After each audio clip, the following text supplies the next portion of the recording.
The world is doomed. Those called the 10 strongest knights who protected the continent had already exhausted all their energy. And over this vast contaminated land, only death prevailed over all. Except for him, the knight who was still alive. All of this was caused by the demon commander of gluttony, who admitted that this human was strong, but that it still wasn't enough to kill him. Even so, our warrior grabbed his hammer and struck the commander's arm with such force that he crushed it, smashing him from head to toe, because that monster was just noisy. And in this way, a little peace was finally achieved, though due to his injuries, he wouldn't last much longer either. Then he paused to think. Had he done everything wrong from the start? After all, mana training was knowledge exclusive to knights and nobles. Therefore, he had to overcome countless failures, climbing to the top even while being at rock bottom. What if, instead of what happened, he could have trained with the proper methods from the beginning? Could he have saved the continent and the entire world? But reflecting on the commander of gluttony, he thought that despite everything, he was really exceptional, even though he was only the 7th among all the Demon King's commanders. It was at that moment that he heard a voice calling him. The one calling was the Emperor of the Sword, Asgard von Valentia, saying that he would die soon. But before that, he wanted to ask a question. Why didn't Tiny flee the battle, since he lived in the slums and had nothing to protect? Tiny replied that fleeing a battle was shameful, for a man must always be confident. Upon hearing this, the old man burst into laughter, saying that Tiny should trust in the talent that made him one of the 10 strongest knights, solely through his pride. And then he began to speak strange things, as if leaving a message. He said that when he returned, Tiny should find him, but not immediately, because otherwise even he wouldn't believe it. The Emperor then revealed a family secret. His daughter's birth name was Leela, a tribute to the flower he and his wife liked. However, he admitted that in truth, he didn't actually like that flower so much. He asked that Tiny not forget this information, as it would be a code only he should know. And with that, the Emperor's consciousness faded. At the same time, Tiny woke up in a familiar room, thinking that everything had been just a dream. But in fact, he was reliving a terrible past, where invaders took his sister, who died taking care of him. She had been beaten while trying to protect Tiny, who was hiding a ring. At that moment, Wolf's men arrived, angrily kicking the door. Tiny, with his frail body, could barely move, and his sister was brutally attacked. One of the men, while kicking her, remarked that corpses had value, as there were people who liked to play with them, and that brought in good money. Tiny, unable to move his arms, desperately wanted to protect his sister, at least this time. Then, with all his effort, a blue energy surged from his hand, and he managed to move. In one leap, he threw himself at one of the attackers, determined not to let them take his sister.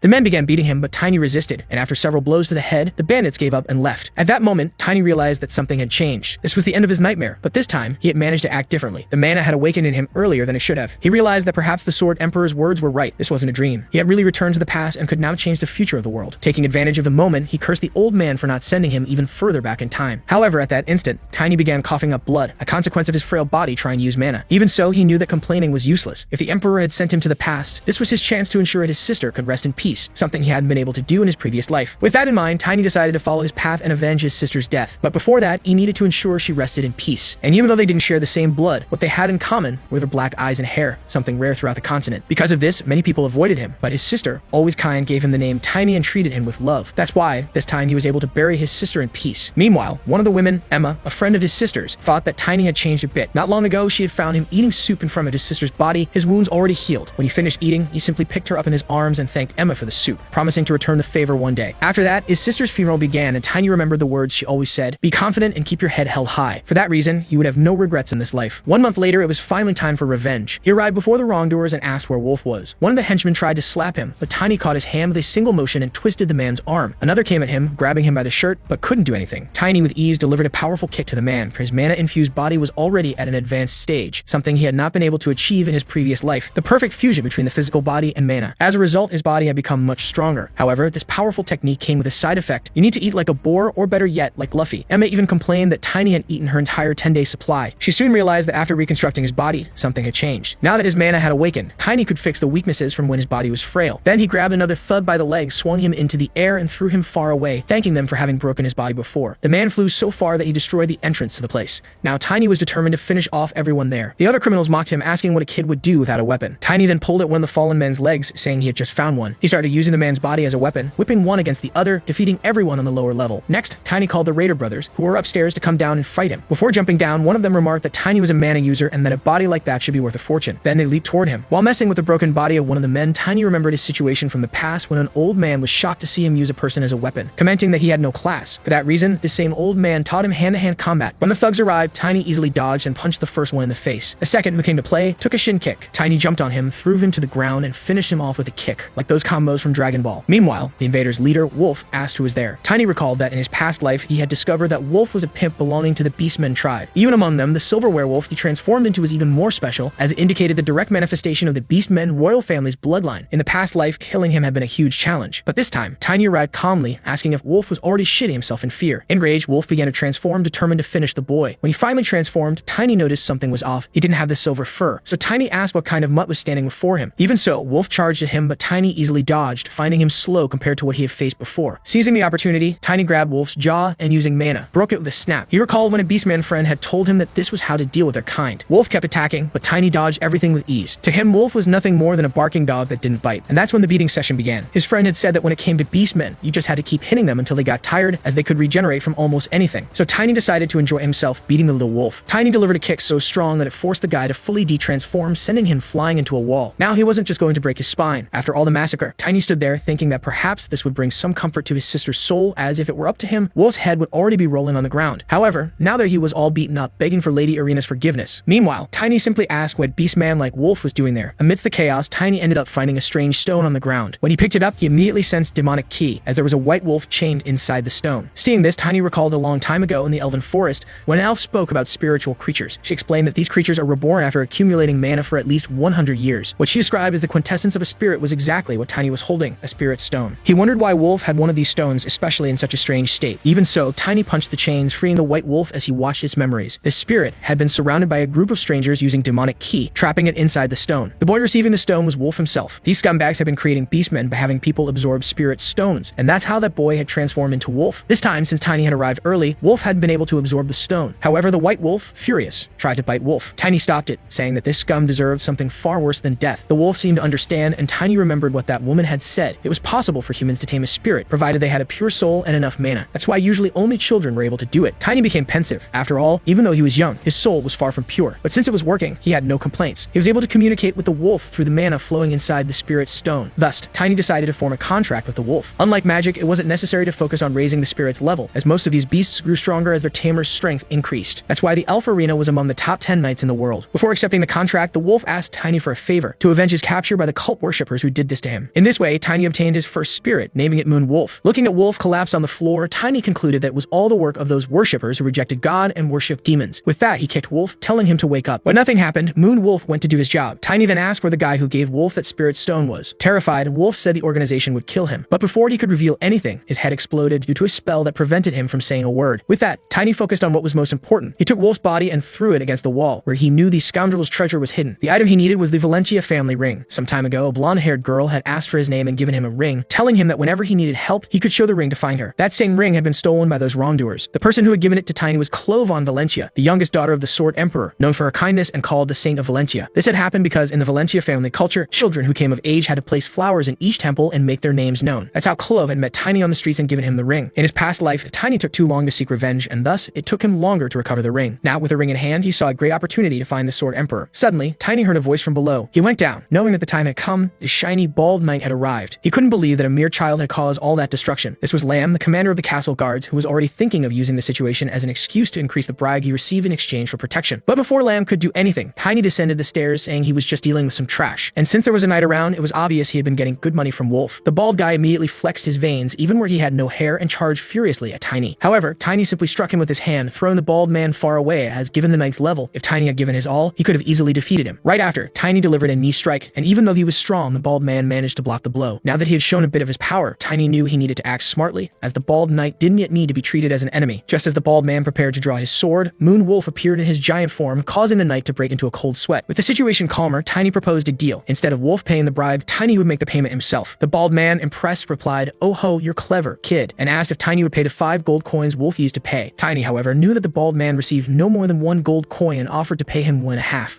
If the knight didn't accept the offer, Tiny was ready to end the negotiations and start a fight. Of course, the bald man backed down and agreed, stating that the last day of the month would be the due date. As he left, the men who had called Lamb questioned him, "Mr. Lamb, are you going to betray us?" To which he replied, "Money speaks for me, friend." At that moment, Tiny tossed a coin to Lamb and said that since the owner had changed, he should set a time to greet the new lord of the estate. Even though Lamb had left the scene, it was clear that there would be no more paydays for him. As for the 3 defeated thugs, Tiny gave them a mission: gather all the residents of the place. If anyone tried to escape, Moon Wolf would have a good meal. And so the 3 big men ran off. If everything went according to plan, taking care of that place wouldn't take more than a week. An hour later, the 3 had brought everyone together. As soon as she arrived, Emma ran, thinking someone had beaten Tiny again. In reality, the blood on his hands was Wolf's, who was already lying dead nearby. The crowd panicked, thinking they wouldn't escape punishment. Everyone knew that the estate lord was behind Wolf. Then, with firmness, Tiny declared, "Challenging the nobility is a grave sin, and that's why the estate lord is going down too." Cut to the guards, commenting that they hadn't seen Sir Lamb in days. In fact, he was on probation, as there had been an incident involving crazed lunatics claiming they were chased by a giant wolf. In that episode, their leader was so disfigured that they couldn't even recognize him. Moreover, all the money had disappeared. Even so, the guards didn't understand what Lamb had to do with it. The problem, however, was that Lamb's negotiation with the new boss hadn't gone well. All the shops and businesses in the city were closed, closed, and the estate lord was furious, calling the leader to resolve the situation. Tiny, remembering his past life, knew that even after examining the account books, nothing suspicious had been noticed at the time. At the lord's request, he handed over the book and half of the fortune, but now things would be different, as Tiny had understood that there were nobles who crushed other nobles, and it was precisely because of that account book that the estate lord was in trouble. With that, Tiny declared to the people, "Now you're free. If you want to get revenge or vent, this is your last chance to take a few hits on the guy." The women couldn't resist and all went to kick the headless leader. Additionally, he allowed everyone to take as much money as they wanted from Wolf's treasure to flee. Before they left, Tiny made it clear, "If you dare commit crimes for money or reveal what happened here, our friend Wolf will tear you apart piece by piece." He then asked Emma to leave the estate and go to Diane with the others, as Tiny still had another place to go. And so Tiny thanked everyone, declaring that from that day on, the red light district of Invader was closed. Meanwhile, the guards discussed the arrival of the new leader, whose name was Tiny. When he appeared, they were perplexed and asked,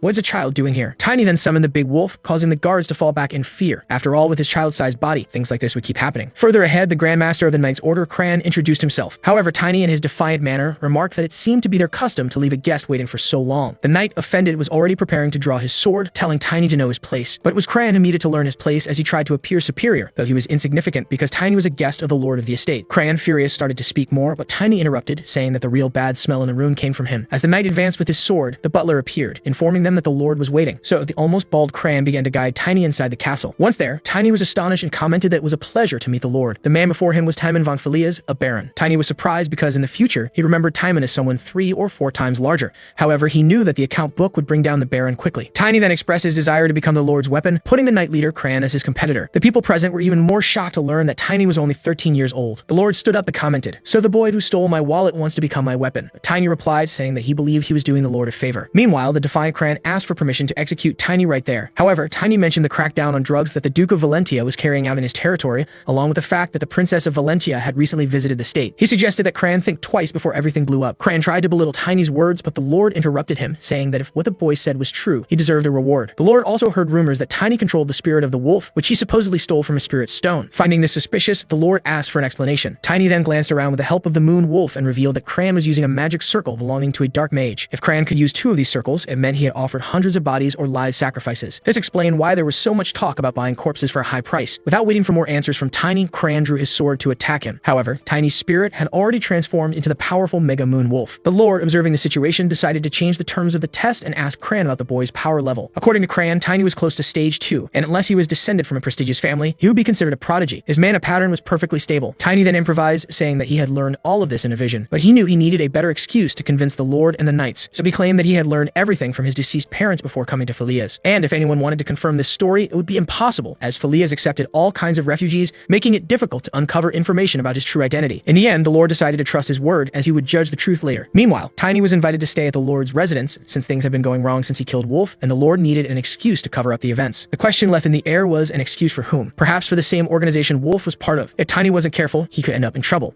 Accepting the proposal, Tiny asked if the lord had any special visitors. The lord agreed, saying that Tiny should be very polite to this person, but it would still take a while for them to arrive. There would be 3 days until the duchy reviewed the books, 3 more days until the punishment unit was formed, and 10 days until that unit arrived in Filias. In total, that would be about 16 days. If the guest arrives after that, everything will be resolved. Tiny then asks the lord when the guest will arrive, as he needs to learn etiquette before the visit. The lord replies that the guest arrives in a week. Tiny panics, knowing there won't be enough time to prepare. Faced with this situation, there are only 2 options. The first would be to flee, as Tiny's allies are far away from there. However, if he fled, the lord would probably put him on the wanted list, complicating his future meeting with the Sword Emperor. Furthermore, the idea of running away from something bothers him, because even without the necessary strength, he always finds a way to overcome his opponents. The second option is riskier. This guest seems to be someone from the high nobility. With the house empty, the fact that an important visitor is about to arrive makes everything more suspicious. The person supporting the lord must be someone who cannot be shown to the public. If something major were to happen in Filias, the visit could be postponed. For this reason, Tiny concludes that he needs to become stronger to defeat both the Grandmaster and the lord, but he decides to leave that for later, as he is hungry. In the dining hall, the cook is startled to see Tiny lining up bowls and eating non-stop. His body improves every time he eats, making any medicinal herbs unnecessary. The boy just eats,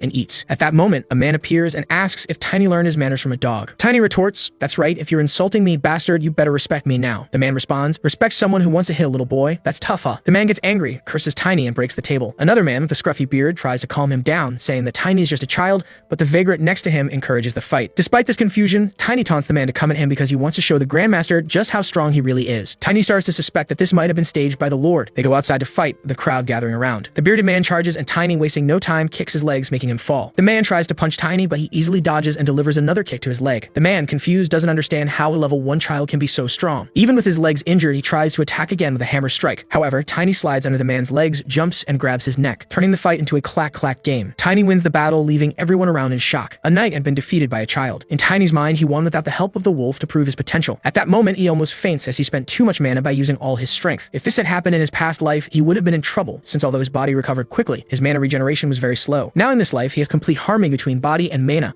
allowing him to train as much as he wants and become even stronger than he was in his previous life. Later, the Lord comments that the information Tiny provided about the duchy's movements was accurate. He offers Tiny a veal steak, stating that the boy has a promising future. The only downside, according to the Lord, is that there aren't any good enough masters to train a genius like him. Tiny, however, responds that he has heard that the greatest knights in history grew up on their own, and what led them to follow that path was the presence of a great lord to guide their steps. The Lord is impressed by this answer, noting that both in the Empire and in neighboring kingdoms, features like Tiny's ear shape, black hair, and eyes are extremely rare. He now understands why he never imagined that a foreigner could be so valuable. Tiny, for his part, doesn't understand much of the conversation, and according to him, someone will explain the details later. However, Tiny believes that his current strength is only possible because of the power of the magic circle, but he knows that one can never predict when the demon will strike again. In his past life, Tiny was abandoned and lost the magic circle. He continues to reflect on this as someone informs him that a certain person is eager to meet him. After this conversation, Tiny goes to the training field, full of thoughts, but he knows he needs to focus on one thing. The Lord is in the second circle, and the Grandmaster is in the second stage. Therefore, Tiny needs to reach that level within 6 days. 3 days pass, and his small body is already much stronger, with movements far better than before. Perhaps the problem in his past life was his monstrous size. He realized that he only wanted to be big and strong, which caused his body connected to mana to respond to this unconsciously, breaking the harmony between body and mana by growing too much. But this time, he realizes he doesn't need to be that big. At that moment, 2 men arrive to train, but upon seeing Tiny, they quickly flee. Shortly after, the captain appears, ordering him to follow,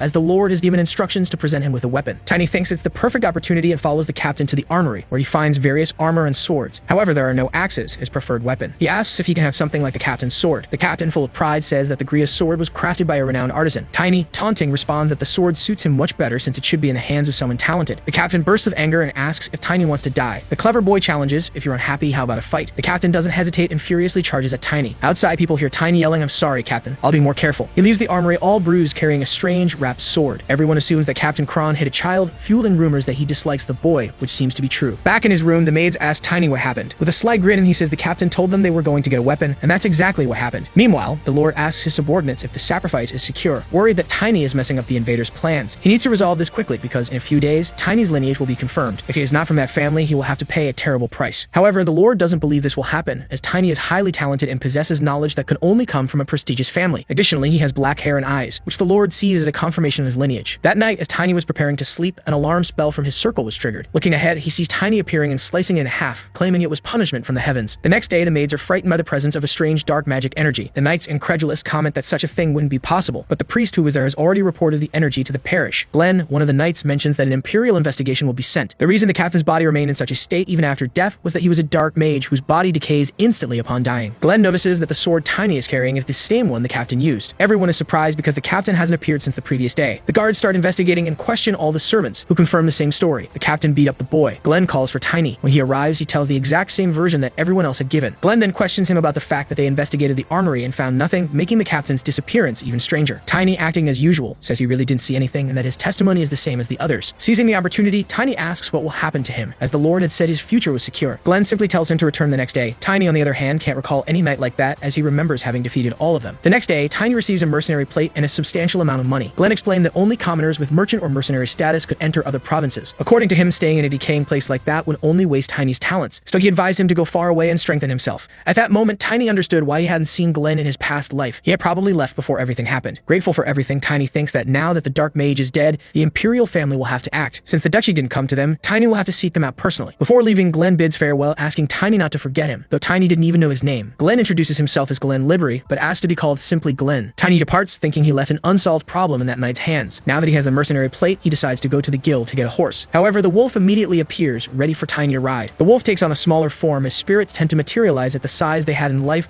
but can adjust to the sorcerer's proportions. When he mounts the wolf, Tiny feels his soul and senses merging with the animal. With everything ready, they set off, with new adventures awaiting beyond the forest. Tiny decides to head to Karun quickly, as is where the first catastrophe will occur. In his past life, many catastrophes arose one after another, weakening humanity's power. It all began with the disappearance of Karun's relic, and Tiny needs to prevent that from happening. The relics of humanity were granted by the goddess, known as the 7 sacred relics. The problem is that these relics will be stolen, but this time Tiny will not allow that to happen. He plans to join the army in battle, as the first catastrophe will occur in the Sea Kingdom of Karun. Before that, however, he decides to visit the Duke's house. Meanwhile, in the city at night, a strange figure arrives, putting everyone to sleep and using magic to question Glenn about what he knew regarding the Lord's death. Glenn shares what he knows, and the man puts him back to sleep. When Glenn awakens, one of the guards reports that the Lord's body has disappeared, complicating the investigation even further. The hooded man finds the body of the sword's owner and concludes that the culprit of the incident must be that boy who defeated the wolf and vanished. He swears vengeance against Tiny for disrupting the organization's plans. At the western gate of Valencia, Tiny's plan seems to be going well, except for the fact that they still don't have enough money to buy decent equipment. At that moment, a skinny man and a fat one show up, demanding that Tiny hand over all his money. Seeing this, Tiny asks them the same question, realizing he has found his problem solvers. He remembers a rule from his past life. If a large shadow appears in an alley, it's best to hide without breathing. Tiny always caught these alley guys and shook them down mercilessly. He quickly defeats the two thieves and takes their money. Soon after, more people arrive, claiming to be from the Rufos family. Tiny, however, has never heard of them and considers them too weak. One of the men tries to attack him but gets slapped in the face. The skinny man receives a solid kick to the head,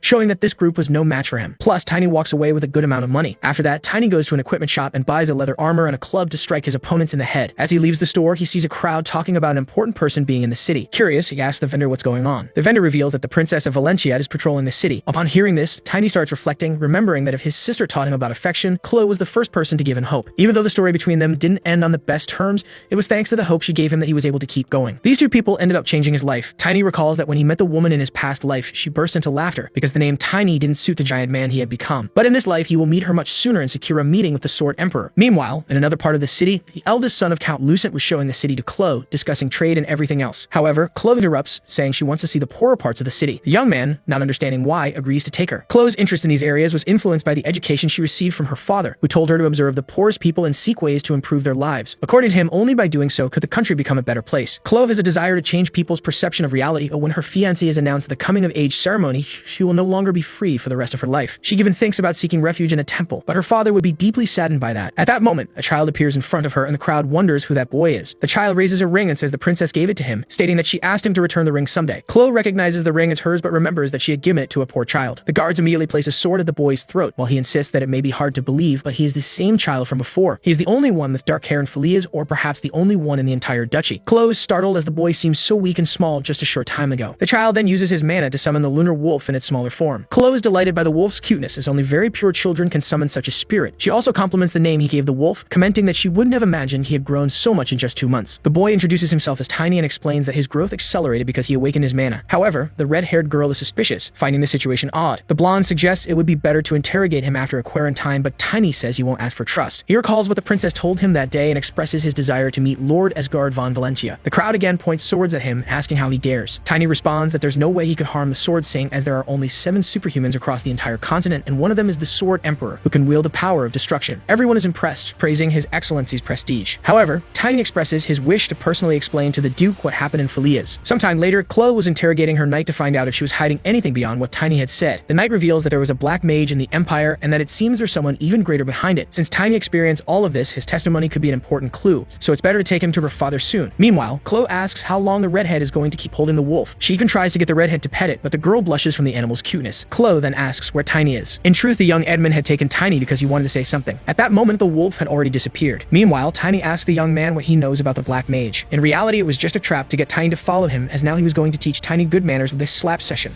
However, on the first slap the young man tried to deliver, Tiny grabbed his hand with one of his own and didn't let go. Tiny only let go after scratching his ear and asked if, by bringing him there, he had prepared something interesting. So Tiny followed the young man. Meanwhile, the red-haired knight rode out on horseback looking for them because, according to the princess, the spirit disappears when the master is getting too far away. Outside the castle, they arrived at a place where the Rufus family lives. The man there was asking if Tiny had come for the product. However, Tiny wasn't interested in any of that. What he wanted was for the strong men to educate that commoner. One man tried to say something and got slapped in the face for questioning orders. When the other men stepped forward to face Tiny, they realized he was the same boy from earlier. They were terrified and told the boss that this was the boy who had defeated them. The boss grabbed a club and rushed at Tiny, but Tiny pushed him back with a single blow, asking if that was all they had. He was ready to take down everyone there. However, before he could do anything, the men were already passed out from fear. The 2 remaining ones didn't want to fight at all. Sometime later, the redhead arrived and saw that everyone had been defeated, while Tiny sat atop a chest reading. He handed the chest to her, which contained a book of bribes, as those men had been involved in human trafficking. With that, the stupid blonde wouldn't be able to fool anyone anymore. After that incident, the foolish blonde was expelled from the duchy, and finally, Tiny was ready to meet the Sword Saint. In truth, the young Edmund had taken Tiny because he wanted to say something. In the carriage, Tiny asks if she doesn't distrust him, and in fact, she's already heard of the dark-haired boy from Felias. They say he destroyed the underworld organization and freed all the victims, and he's just done it again. That's incredible, but she still scolds him because he needs to warn her before doing these things. 3 days later, the knights stop and ask the princess why an elf requested to accompany them. She immediately says that she is an envoy of the World Tree Arena,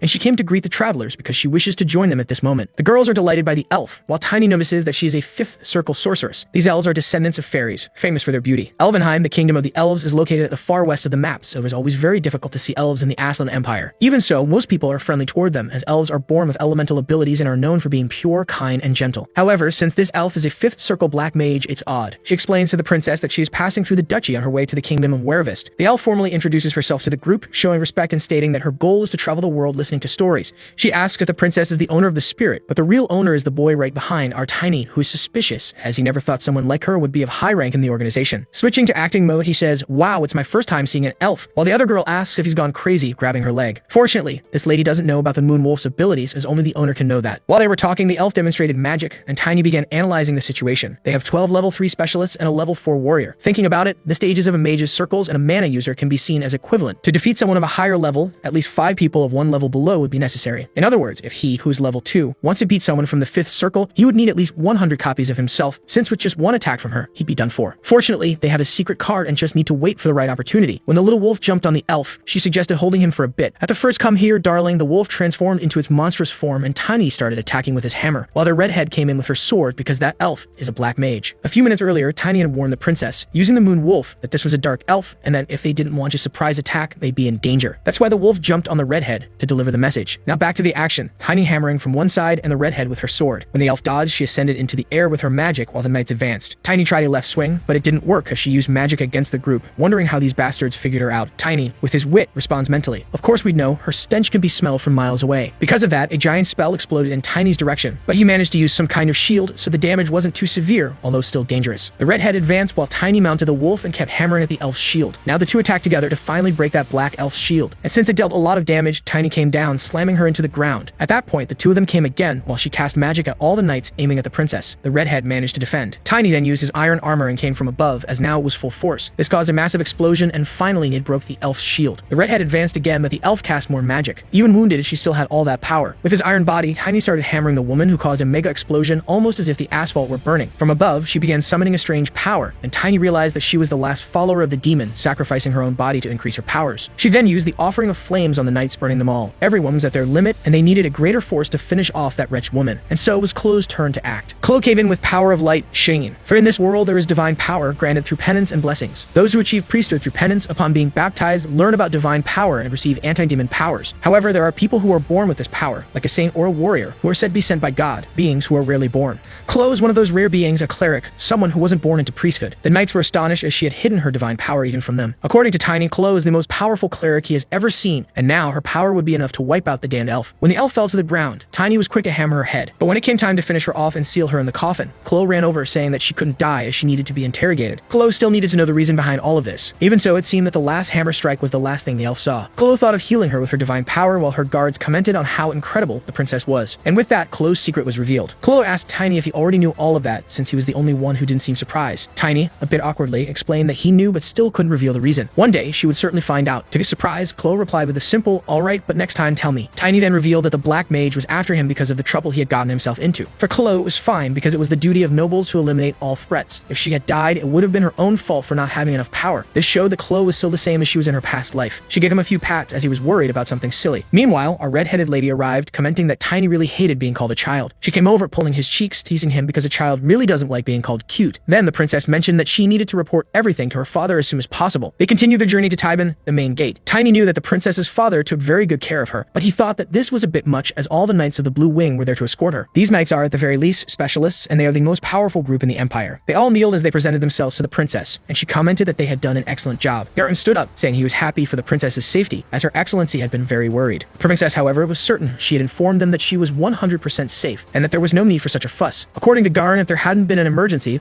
the Lord would have come personally. The truth is, about a month and a half ago, the Tempest family's relic disappeared, a relic that is always with her father. When Tiny heard that, he immediately asked if the relic was an artifact. Not even Chloe knew, as it's a secret that can only be passed down to the head of the family. Faced with this, Tiny believed he knew the reason behind the relic's disappearance and asked to see his excellency, saying that he would reveal what he knew. Shortly after, Garin asked who that boy was. According to the others, he was incredible, and they said he was the one who had captured a black mage. Moreover, he's almost at the level of an expert. Garin was astonished as not even the 7 great knights had reached that level at such a young age, so he concluded that Tiny was either a genius or, more likely, a monster. Reflecting on this, the big man finally remembered that Tiny was the boy who had brought the letter from Philias. On the way, Chloe was admiring the landscape. Tiny asked if she liked those lilac flowers, and she told him that her father and her late mother had also loved them very much, and that's why she had been given her name. Our redhead also commented that the love between the Duke and the lady was quite famous. While they talk about this, Tiny recalled his mother's last words. In truth, he didn't like that flower, but she had asked him not to forget that detail. Surely, he wanted to keep that a secret. Either way, he knew he needed to find the Sword Emperor to establish his training and figure out a way to become stronger. After all, if he didn't at least reach the level of a commander, he wouldn't be able to help with anything. In this life, Tiny was determined to destroy everyone who stood in his way. Finally, they arrived in Valentino, where the mansion of the Duke of Valencia is located, one of the largest in the empire. Upon arriving, the guards were all joyful, while the princess asked if this was Tiny's first time there. At that moment, a bearded man appeared, shouting, "Chloe, my daughter, are you all right?" And she, embarrassed, replied, "Oh, stop it. Everyone's watching. This is so embarrassing." After being scolded by his daughter, the man thanked the knights and announced that a banquet was awaiting them. Then he asked who the boy was, and Chloe answered that she had already mentioned him, saying that Tiny was the boy who would talk about the Black Mage. Tiny stepped forward, saying he knew where the Tempest artifact was. The crowd was surprised, murmuring, "Oh boy, he spilled the beans." At that moment, the swordsman called the boy cheeky and exerted pressure on him, but Tiny resisted, despite the pressure from the man's soul. Even so, the Emperor remarked that Tiny still had a lot to learn before reaching his former level. He also mentioned that among the 7 knights, Estina had the highest proficiency, and Jurek could have reached that level. With that, the Emperor dissipated the tension and asked if Tiny was alright to speak about the artifact at that moment. Chloe, for her part, commented that Tiny was just a child and might not know what he was doing, but either way, the Emperor said he needed to have a conversation with him. In the room, the Emperor asked if Tiny knew anything about the disappearance of the Tempest artifact. Tiny confirmed and in his thoughts reflected that Tempest is one of the few ancient words he knew, meaning time or opportunity. If the artifact disappeared a month ago, perhaps his power was to turn back time.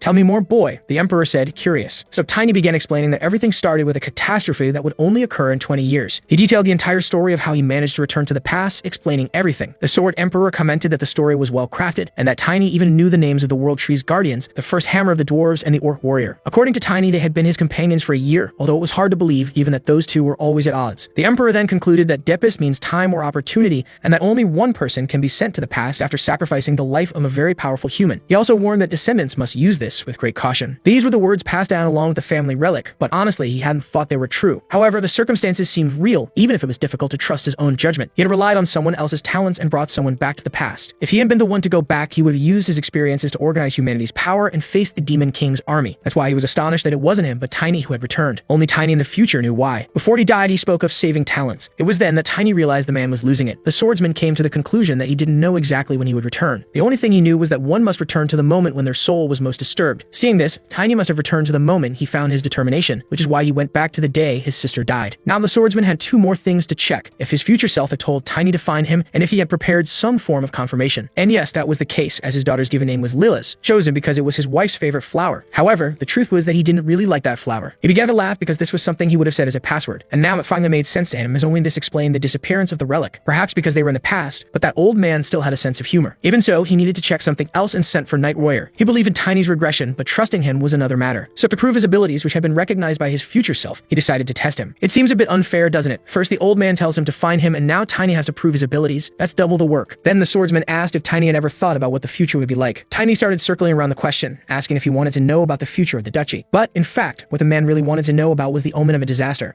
He also warned Tiny to never tell people about the future, as humans evolve through their mistakes and failures. The swordsman took pride in having taught his children the right path. With that, Tiny felt relieved, as he only knew a little about the princess. In the past, Tiny had faced many difficulties and couldn't get close to the aristocracy. The man's eyes widened and he exclaimed, "What?" He had no idea what might happen in the future. The only thing he knew was that the nobility would become a mess. As the man became agitated, Tiny asked what else he wanted to know. Since Tiny was an ally from the future, the least the man needed to know was what the heck had happened, because, seriously, what a mess. So it was better for him to remember things correctly before getting beaten to death. That night, Tiny found himself in trouble with the old man because he couldn't remember much of anything. What he knew, aside from what he had personally experienced, were just rumors or stories told by his comrades. The old man, irritated, asked if there was any useful information at all, at least. In the end, the only worthwhile thing was about the warrior and the saint who appeared according to the oracle. The warrior's name was Crombell, and he was 20 years old. So the old man said, then I'll train him. The problem was, if Crombell was from 20 years in the future, right now in the past, Crombell hadn't even been born yet. The man became desperate, thinking of blaming his future self. So he asked the butler to bring Drexler instead of Royer, because there was someone present who deserved punishment. Drexler was the vice captain of the Blue Wing Knights, level 5 of the upper rank. The old man stated that the boy needed to be tested to see if he was worthy of his trust. Drexler was shocked because he would have to fight a child. Immediately, thoughts started running through his head. Oh no, I'm going to get fired. How will I support my household without money? The old man scolded him, telling him not to get lost in useless thoughts, as this was a very important matter. When Drexler looked at Tiny, he saw that the boy was probably around 10 years old and already at level 2. Even so, the old man ordered the vice captain to introduce him to the artisan who made the hammer. He quickly gave several tips to improve things. Then the old man hurried, saying that if Tiny didn't perform well, there would be no deal, and he asked Drexler to hold nothing back and fight with full force. In the end, it was decided that if Tiny landed at least one hit, the promise would be fulfilled. They began preparing, and the old man stopped to think think that Tiny had a unique way of handling his mana. If it were him, he could also become a specialist far beyond the limit. But still, it was that child who returned, and there must be a reason for that. The battle began. Tiny summoned the Moon Wolf and charged forward. The captain came in with his hammer, but Tiny dodged and managed to land a hit on his shoulder armor. Drexler found it amusing and leaped up, smashing everything around, while Tiny evaded using the wolf, deciding to compete in speed. Drexler then launched a big attack on the ground, destroying the pillars from which Tiny had been jumping, almost hitting him in the face. Tiny concluded that Drexler specialized in defense, which allowed him to predict all his movements. Even so, he dodged everything, literally. Drexler was impressed, but still said it wasn't enough. The old man shouted at Drexler to stop stalling. Drexler then used his soul weapon, leaving even the old man speechless, and ordered him to stop. But Tiny advanced, and there was a huge explosion when their attacks collided. Shortly after, Tiny was sent flying, and both men were concerned about what happened. The only thing Tiny said was, "I won," since at the height of the attack, he had thrown his mini hammer toward the vice captain, cutting his face. Still, it was crazy, as Tiny could have died. But he didn't die, and he won because ever since his past life, that's how he acted. Otherwise, life becomes nothing but a dead end. After all, this is just a game where we need to win at any cost, and that's how he's lived up to now. The Duke agreed, thinking that in Tiny's previous life, he must have believed it was worth trying something reckless. And as promised, the old Duke would keep his word and give Tiny what he needed. The moment Tiny thanked him, he collapsed to the ground and took a nap. When he woke up, he was in a room, and the Duke called him, saying they had a lot to talk about. In the hallway, Chloe appeared, calling the Duke and asking where he was taking the boy who had just woken up, asking if he was going to hurt him again. The Duke responded that Tiny had hurt himself, asking how he could harm his daughter's benefactor. "Sure," Chloe replied. Tiny was confused by this benefactor talk, thinking it was the opposite, and apologized to Chloe, saying he was greedy and ended up getting hurt. Chloe, happy, said that Tiny should act more like a child. Meanwhile, her father looked at him suspiciously and warned Tiny that he was watching him. Embarrassed, Tiny commented that he didn't deserve to be called the princess's benefactor, as that never originally happened. Hearing this, Chloe asked what they were talking about, but the Duke quickly replied that it was nothing, telling her to focus on her coming-of-age ceremony. In the Duke's room, he mentioned that he forgot to inform Tiny of something important. The fact that Tiny had returned to the past must be kept a secret. Only a few people could know. This must not reach the ears of the priests because the flow of time and space is the axis of destiny organized by the Creator, a power that not even the goddess can touch. A mere human defying this would be blasphemy. This was the reason the Duke's family kept the existence of Tempest a secret. Tiny was confused, thinking the goddess wouldn't be the Creator, but the Duke explained that this had been erased from the scriptures long ago. He reiterated that only the 10 knights he had mentioned should know, keeping the priests out of it. Now Tiny felt relieved because he knew he would become much stronger than before. He asked what abilities he would use in the future, but what he really wanted to know was about the promise the Duke had made. Or is he getting senile and forgetting? He thought. Without missing a beat, the Duke smacked Tiny on the head, saying that Tiny first needed to learn some manners. Then he started dragging him along, asking if he had ever heard of a force called gravity. Zum zum zum, don't fall asleep, lazy boy. The Duke explained that his family's vision was divided into 4 fundamental parts: mana techniques and sword techniques that combine defense and attack, a method to acquire attributes in 3 steps, and a method to gain aura characteristics in 7 stages. Because of this, it made sense that Tiny's courage was so strong. And since Tiny uses an offensive weapon, he doesn't need sword training, although learning that monstrous defense technique would be very beneficial. The Duke went on to say that he would teach Tiny how to acquire attributes, and Tiny quickly responded, but it won't be defense, right? Changing the scene, the hooded figures discussed that Elaine was dead, and the culprit was a child they believed to be a descendant of the Morse family. Their mission was to gather information on this boy, but they reminded themselves that, for now, Jerem's task was more important. Back to Tiny, he discovered that to acquire attributes, he must possess attributes. According to him, his body already had convenient attributes, but after the fight, the Duke checked and saw that even with a child's strength, Tiny was heavier than most knights. Thinking back in his previous life, the Duke probably wore heavy armor. The heavier the body, the heavier the armor. In other words, the more energy absorbed, the slower the movements would be. The reason for this, according to some warlocks, is something called gravity. If Tiny could master this attribute, the heavier his body became, the faster and stronger he would become. The Duke continued explaining that there is an attractive force between objects, which is mass. The heavier the object, the greater the attraction. What are you talking about, Grandpa? Tiny interrupted. Listen here, you brat. The continents have a great force that pulls them together. Tiny, confused, retorted, attract what with that? Are you sure you're eating well? Because if that were true, the world should be lying flat on the ground. The Duke, already irritated, replied, do you know why things fall from high places? It's always been like that, right? Tiny said, still not understanding. The Duke sighed, this is complicated, but if you don't get it, that's fine. Now let's learn what gravity is in practice. With that, he grabbed Tiny and took him to the top of a building. Now tell me why someone who climbs so high could fall. Grab gravity, Tiny answered. And there he went, tumbling down the wooden structure, learning firsthand what gravity is. In the middle of the fall, he called his moon Wolf, who luckily saved him, well, sort of. The Duke appeared shortly after, asking if Tiny had understood the force of gravity. Still a bit lost, Tiny listened as the Duke said, I think we need a little more practice. After much torture, Tiny woke up to find Chloe healing him, asking if he had become a specialist yet. Tiny, surprised, realized that the training had worked. Even the princess couldn't believe her father put the boy through such ridiculous training, where he had to keep falling and climbing over and over until he became a specialist. Tiny then asked if it was okay for her to be there instead of practicing for her coming-of-age ceremony. She replied that all she needed to do was practice etiquette. Tiny, trying to be encouraging, told her she would do well, only to get a light smack from Chloe, who asserted that on that day, she would be the star of the party. She added that it was fine for her to be there because, after all, Tiny was part of the family too and could start calling her sister from now on. She then asked if Tiny could keep a secret. Cut to the next scene. We now see Drexler, who had heard that Tiny had become a specialist and was itching for a rematch, this time without weapons. It's not typical for knights to lose their patience with a child, but Drexler was ready for a fight. The battle began. Drexler unleashed his aura, prepared for combat, and Tiny, without hesitation, jumped forward, hammering Drexler's shield. The knight, shocked, thought, impossible. Is this the same boy from last week? Before he could react, Tiny kicked him, sending him flying backward. Drexler halted his fall and charged again, his hammer colliding with Tiny's fist in a powerful clash that pushed them both back. Drexler, astonished, noticed his hand was trembling. This kid is strong. Tiny then started attacking from all angles. In a final move, he jumped over Drexler, leaving him confused. The audience was also amazed at how easily Tiny handled such a heavy club. Drexler, furious, charged again, and Tiny decided to confront his strength directly, getting thrown aside. However, this was part of his plan. He prepared himself and once more jumped over, using the Tiny combat style method, level 1. He activated the lightning slam, destroying the entire arena and leaving the vice captain on the ground, while everyone wondered, is this the power of a specialist? Tiny was there, thanking everyone for their help, while the other, relaxed, said, I was going easy on you. You know that, right? Tiny also mentioned that he wasn't even using all his strength because he was also an elementalist. That's when the captain burst out laughing, saying that Tiny had passed and welcomed him to the Blue Wing.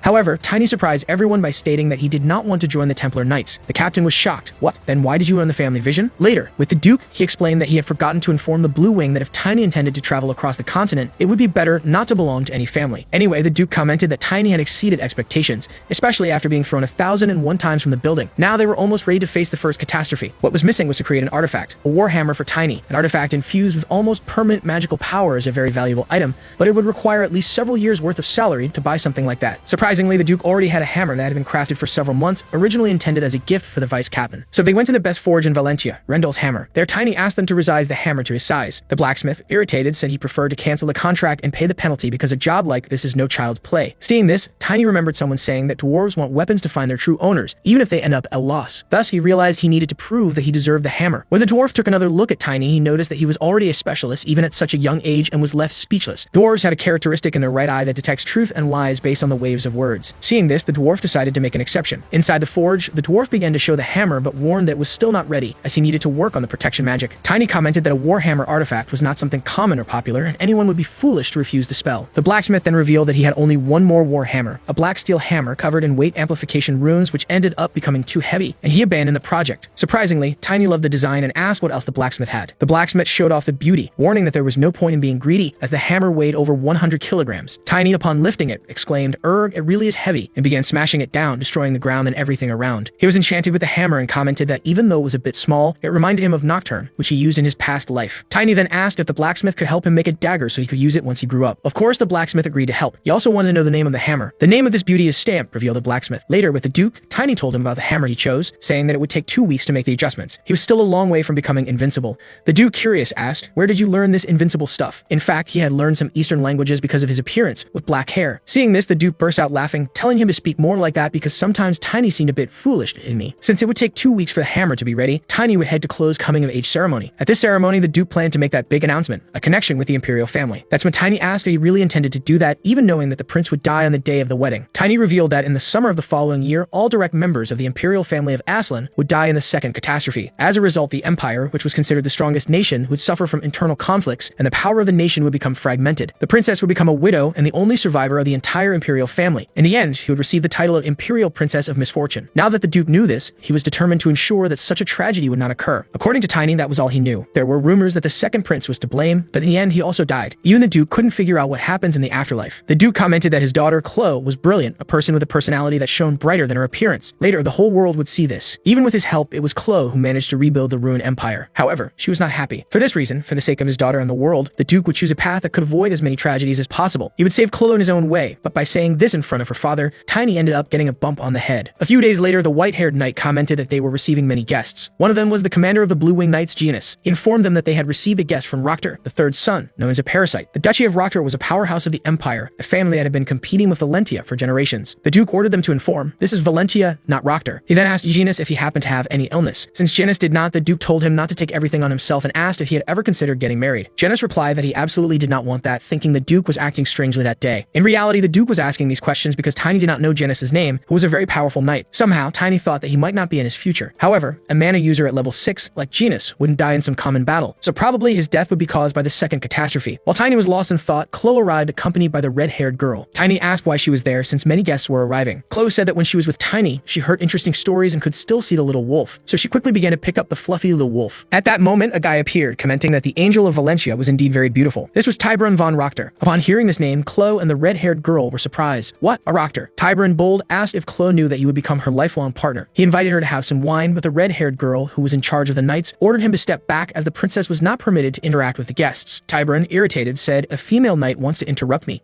and called over his own big knight to impose respect on the women. However, they forgot that Tiny was there. The same actor, confused, asked his sister who those people were. When Tiberon's knight was ordered to get rid of Tiny, he received a smack in the face because he was already being a nuisance. The knight then advanced, but Tiny responded with another slap, knocking him down. The knights observing from above were surprised by the scene, asking, "Who the hell is this kid?" At that moment, the big creature flew face first into the ground while the people up top kept asking, "Who is that kid?" According to the blonde guy with the thick eyebrows, that's a legendary genius. The Duke of Valentia ended up with a tremendous monster. He thought he needed to find that boy someday until he asked the man if the Rotchers were really trying to get close to the imperial family. In his view, the Rotchers were trying to destroy the relationship between the imperial family and Valentia. But down below, they had to deal with those idiots. The guy said that His Majesty didn't need to worry because the children of Valentia cared very much for the youngest, and they were all coming of age. After a while, Tiny went to meet the old man who was saying that Tiberon had been expelled from the family. Thanks to that, Tiny didn't need to apologize for attacking a noble, and there he was just unhem eating some good cookies. Meanwhile, the Duke, furious, stood up telling him to get a grip because at this rate, he was trying to go to prison before the Demon King's army attacked. Tiny commented that the Duke was acting strange, and the Duke himself knew it and wanted to smash that idea at Tiberon. Tiny left while the old man was going crazy inside since he was going to wipe out that good-for-nothing. Outside, 2 copies of the buff old man appeared, but younger, because they dared to mess with his sister. The guys were so thirsty that they didn't even look ahead. One of them bumped into Tiny and was thrown far away just from the impact. The other was scared to see all that power around Tiny and asked if that kid was Tiny, the same one who fought against Drexler. Since it was indeed him, the rumors must be true. But it was a shame they couldn't talk now because they had some things to settle there. So they ran off saying they wouldn't let the good-for-nothing leave Valentia alive. Tiny saw that the name Aaron from one of them sounded familiar, but who was the other guy with him? There was only one young master in the future. Perhaps what happened to the other was the same as with the guy with white hair, and that's why he started cursing the imperial family since they always considered the Aeslin lineage to be the noblest. Only they were allowed to be invited to the banquet. Even the guests from Valentia had a limited number, without even imagining what the consequences would be. However, behind Tiny, those men arrived saying it was good to check the surroundings. Tiny turned and asked, "Who is he?" Since he realized that this is a fallacy phase created by magic, he introduced himself as Baron Redley von Narsa, a guest at the princess's ceremony. He commented on the rumors and said it was a pleasure to meet Tiny,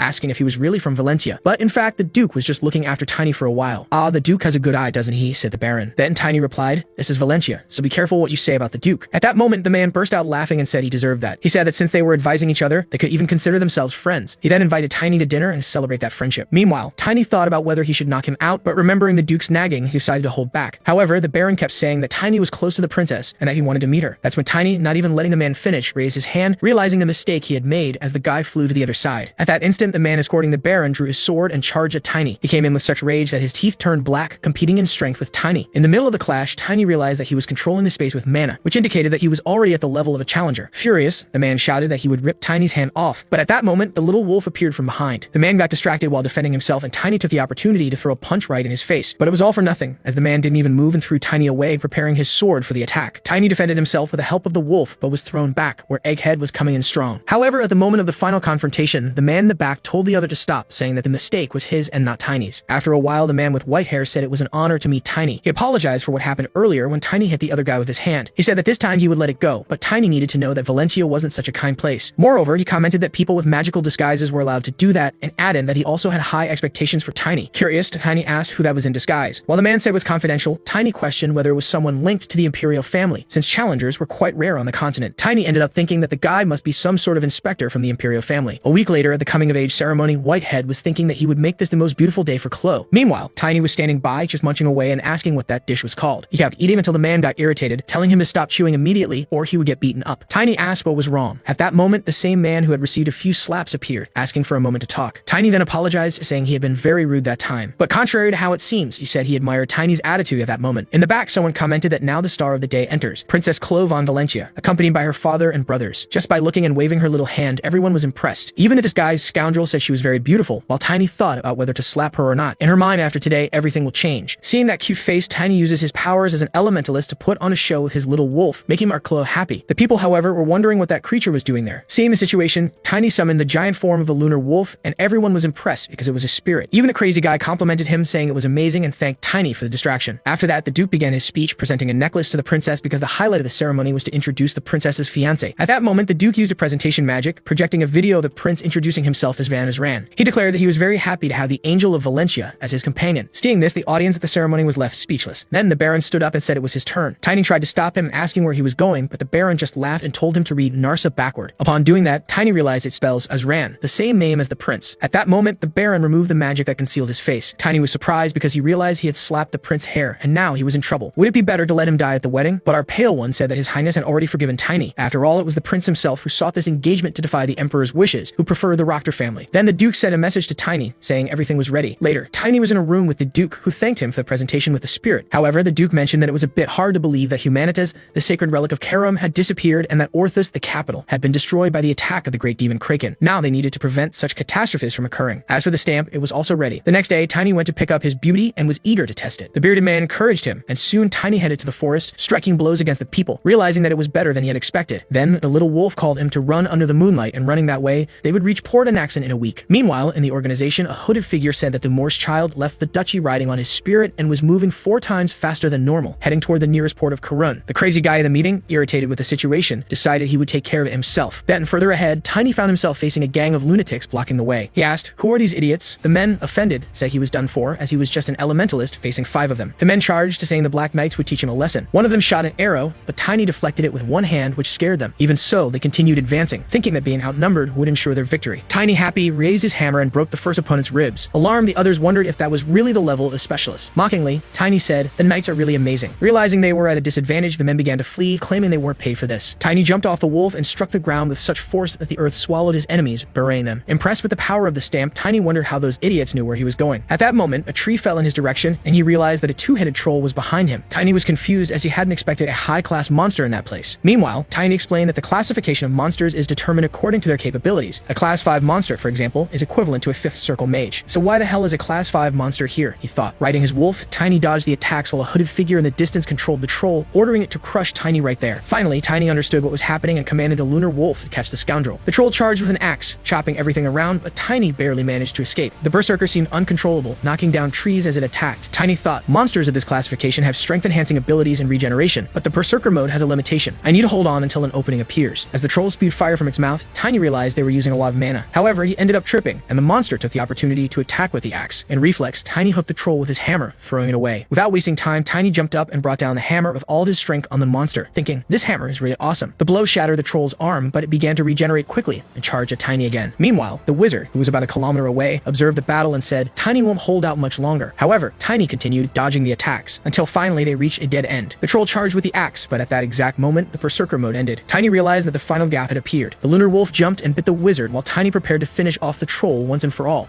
And then Tiny brought down the lightning hammer, defeating the monster for good. Now he was ready to play with the cursed wizard. The guy, desperate, began to speak, revealing that the organization's headquarters was in the lawless city of the Alliance and the boss was the mayor there. However, since he spoke so easily, Tiny suspected that it might not be true. The wizard continued saying that Tiny's wolf was his spirit animal and had an explosion spell. Therefore, he couldn't let a 5th Circle tamer escape so easily. Tiny shot back, saying he knew they were trying to steal a relic of Karun, and that's why he wanted to know who had given the wizard the mission. Tiny made it clear that if the wizard didn't tell him, he would make his head explode, as the chance of that happening was now in Tiny's hands. After a fireworks show, Tiny finally arrived at the port city of Anaxon, remembering that the Duke had said he would wait for him at the city bar. Upon arriving there, Tiny was surprised as the reinforcement the Duke had mentioned was none other than himself, the Emperor of the Sword. But soon after, the Duke's expression changed when a red-haired man said that the bar didn't sell alcohol to children. Tiny tried to look closer, but it didn't seem to be magical makeup, and he couldn't sense any mana. Suddenly, the drunks in the back of the bar started laughing, commenting that this wasn't a place for children. Then Tiny summoned his big wolf to bring order to the lunatics. At that moment, the red-haired man realized that Tiny was the specialist with black hair and decided to accompany him to a private room. Inside, Tiny saw the Duke's identification and discovered that he was part of the secret organization of Valentia, the Black Wing, an organization known for being excellent in both combat and information gathering. The red-haired man introduced himself as Jay, the commander of the Black Wings. Confused, Tiny asked why, being the leader, Jay didn't seem to have the slightest power to be at least a blader, as Tiny couldn't sense a drop of mana in him. Jay explained that he hadn't awakened his mana yet. At that moment, while running his hand over his head, Tiny discovered that the disguised man was the Duke himself. Tiny realized he hadn't gone crazy seeing him earlier, but now it was time to work. The Duke revealed that Gale Anderson, the Tsunami Mage who was supposed to receive a letter of recommendation, was missing. Tiny was stunned because a Tsunami Mage was the title given to a 7th Circle mage, an extremely powerful person. According to the Duke, they had lost contact with Gale during his voyage, and it had already been 2 weeks since his disappearance. Then the Duke explained the backup plan and the new identity that Tiny would have to assume. Before leaving, Tiny asked Jay if he knew the name Hustle, since he was the follower of the cult responsible for the incident in Karun. Before having his head blown off, Hustle had revealed this information. At that moment, someone knocked on the door, saying that they were there. Then, all sinister, Tiny began to say that the big fish had arrived. But outside, the so-called big fish he was talking about was just a group of customers he was serving alone, while the rest of the waiters scratched their butts. 2 days later, we were standing in front of a ship, with a man announcing that the Flaxen was about to set sail. Tiny arrived and asked if his ship was going to Karun, while the man asked to see identification. When Tiny took out the thing, it had an effect because it was a noble metal. However, in reality, it was the symbol of a fallen family. Some time ago, there was a noble family called Moors. They were accused of being demon followers and disappeared 40 years ago. The dark hair and eyes were the mark of their descendants, but since the family was not large, they could not rise again. Now Tiny is a descendant of one of the Moors who fooled and had a child with an elf. Inside the ship, Tiny began to feel a strange magic. Something was wrong, as it wasn't just one demon, but several spread among the people on board. When the first one came at Tiny with a small knife, he simply twisted the guy's arm, who felt the pain down to his soul. The crew was astonished, asking what the boy was doing, but Tiny just tossed the little knife up using his foot, and midway through the ascent, he kicked it at the crazy guy. When the man went down, a strange energy began to pour out of him, with a very foul smell. According to the people there, this is what happens when a demon follower is killed. Then one of the crew members came to thank Tiny, but commented that what he did was kind of lame. However, in a tight mana situation, let's see what is lame, right? Tiny just twisted the arm of the guy on the ground and threw another one along with it. Then he took the bodies of the others and used them as weapons, just like he did in his past life. The regular crew members of the ship started to run, screaming that there was a murderer on board, but in reality, all those Tiny was defeating were followers. He was actually saving the skin of those who were fleeing. The ship's captain arrived, asking what the hell was going on, and upon seeing the situation, he began to apologize as the confusion was caused by followers. Tiny then replied, "Oh, you were a great captain and a fantastic actor." And without further ado, he smashed the captain's face, who was cut from the same cloth as the other demons. After all this chaos, a Baldy was reporting what had happened to King Emmond. The king realized that given how things were, the followers must have already sacrificed countless people. These sacrifices served to strengthen their power while also sending power to the demon they served. For this reason, the king referred to them as the worms of humanity. The king concluded by saying that they had been hiding for 30 years and he had let his guard down. But thanks to the elementalists, a great disaster was averted. Tiny asked if the king could see the spirit that could track the followers. At that moment, Tiny summoned the lunar wolf, and the king was impressed with this form because this way he could believe it was true. The king ordered the guards to leave as he wanted to speak privately with the boy. When everyone left, the king said that now they didn't need to worry anymore. He then asked if the fact that Tiny was a descendant of elves was a lie, as he wanted to know his true purpose. The king explained that after living a long time, one learns some things, as elves do not have dark hair. He also reassured Tiny, saying that this information would only be known to members of his family. Tiny apologized and revealed that he was hunting the followers because he was trying to prevent them from stealing relics and causing more havoc in Karun. The king responded that Karun is a neutral country but still belongs to the Union of Kingdoms. He also mentioned that it is difficult to trust the Empire, which opposes the Union, and that Tiny probably hid his identity for that reason, even though he had good intentions. The king then affirmed that he could trust Tiny's words because he is a spiritualist with a pure soul. Since spiritualists and elementalists deal with the essence of mana and spirits, they are natural enemies of the cult and therefore are labeled as good people. However, Tiny remembered a spiritualist from his past life who was a complete bum. Then the king asked if he could ask a favor. He wanted to send Tiny to be a guard of the sanctuary. Since Tiny agreed, the king credited him for defeating the followers. But since the ceremony was urgent, he appointed Tiny as a knight, the protector of the sacred relics. Before leaving, Tiny said he still had something to discuss. He mentioned a man named Hustle who was involved in this case and wanted to know if the king knew anything. From the king's expression, it seemed he had some information on the matter. The king even asked if Tiny was sure about this. Tiny replied that it was a fifth circle mage who said this before going kaboom. Hearing this, the king asked Tiny to leave, saying he still needed to think a bit about the matter. Meanwhile, at the bottom of the sea, we see a mage kneeling, cursing a bum because the person keeping him imprisoned is Hustle. The next day, Tiny introduced himself to the knights. Everyone already knew that he had dealt with the worshippers. One knight made such a bizarre introduction of Tiny that no one understood anything, mentioning stories of knights who still hadn't left their diapers and things like that. Tiny even remembered asking the king if everything was alright and if there would be no opposition. The king had said not to worry, as the Karun army had guarded the relic for hundreds of years. However, guarding a relic that serves only as a symbol seems like a tedious task, meaning it is a job for a bunch of failed individuals without a future.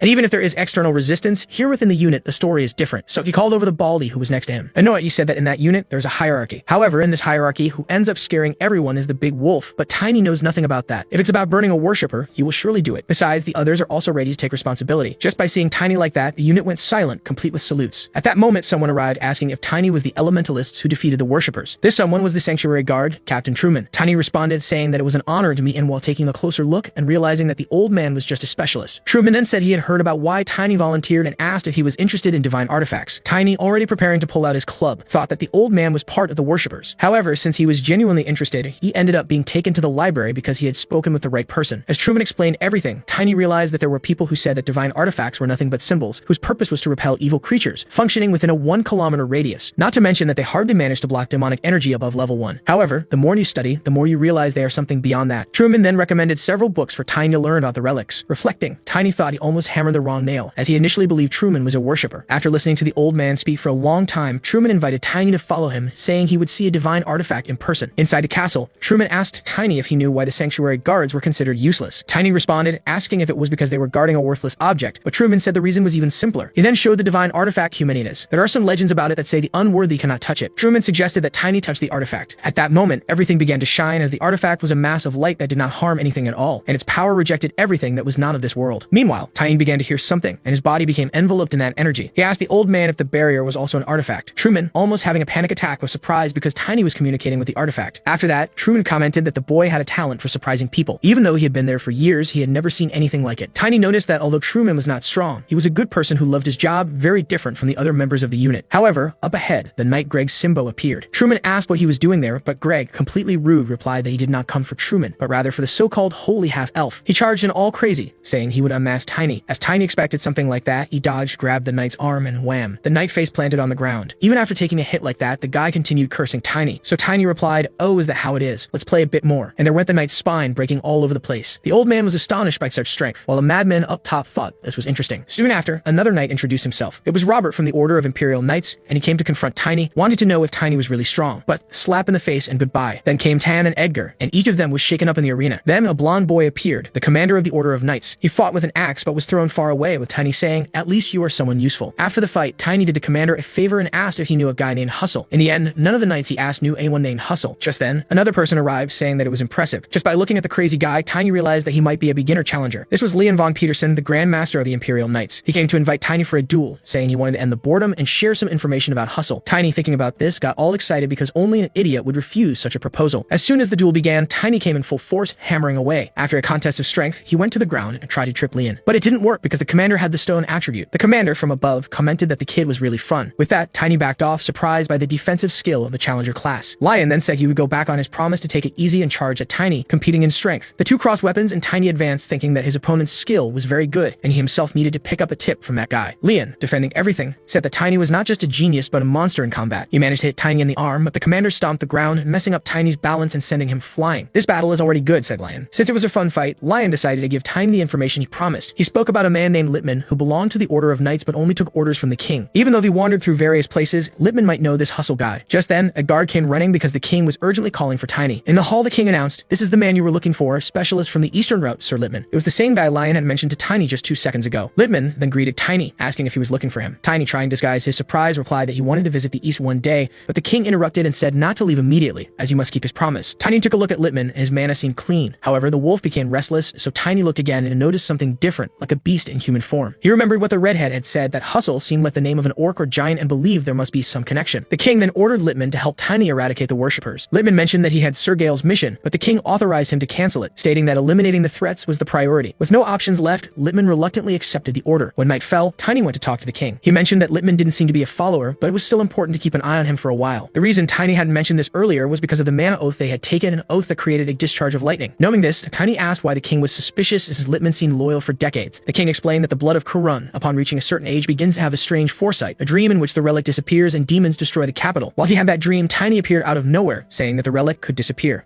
At that moment, Tiny felt something strange. Lippman had left the palace. Tiny ran after him along with his lunar wolf, trying to understand why. If it's what he's thinking, he just needs to gather the evidence. At the docks, where the vagabonds were loading boxes onto the ship, Lippman arrived. Everyone greeted him as Lord Hustle. They had expected him to arrive the next day, but there was a setback. The king had sent a boy after him. Hustle told the guys to shut up and get ready to leave. But at that moment, their boat exploded with Tiny on top, asking what those worshippers were up to. He then jumped down, attacking everyone. Hustle commented that Tiny could be a follower of God and should already be exhausted after all that movement. He ordered his men to attack, believing that Tiny was out of mana. Seeing this, Hustle himself charged at Tiny. Tiny dodged, throwing Hustle's sword arm away, but Hustle drew another sword that was strapped to his waist. He defended with just the strength of his hand while shouting for the lunar wolf to attack Hustle from behind. It worked because he made a deep cut in Hustle's waist. The guy, furious, said he would shatter Tiny and came at our wolf with both swords. However, he managed to return close to Tiny because, to minimize mana consumption, he only recovered the wounded part, and for that reason, Hustle must finish him off today. The men charged at Tiny, but he hammered everyone down. Since it was time to fight the lunatic beastman, the scene then showed the castle before Tiny left. The king had commented that Lippman was a man full of stories because the wolf beasts inherited powers from terrestrial animals. But sometimes, mutants are born. However, the wolf beasts kill the child immediately. Once, the king encountered a mutant who somehow survived and hid his identity. Since he needed the ability, he swore by his mana to keep the identity a secret. Therefore, if that man is an enemy, never fight near the ocean because he himself controls the water, as this guy is a mutation of a killer whale. The guy came attacking with water on his sword, and Tiny dodged since his aura weapon was getting stronger with the water. But Tiny didn't give up and charged in with the wolf, competing in strength. As the battle dragged on, reinforcements must be arriving. Then Hustle jumped out of the water, transforming, saying he would postpone Tiny's death. The vagabond began to flee across the ocean. The wolf showed a skill to walk through the skies, but Tiny still couldn't do that, until they reached a cave, saying that the wizard tsunami was perfect this time, while the old bearded man cursed him. Then Hustle was throwing some punches while wondering what this monster was going to do.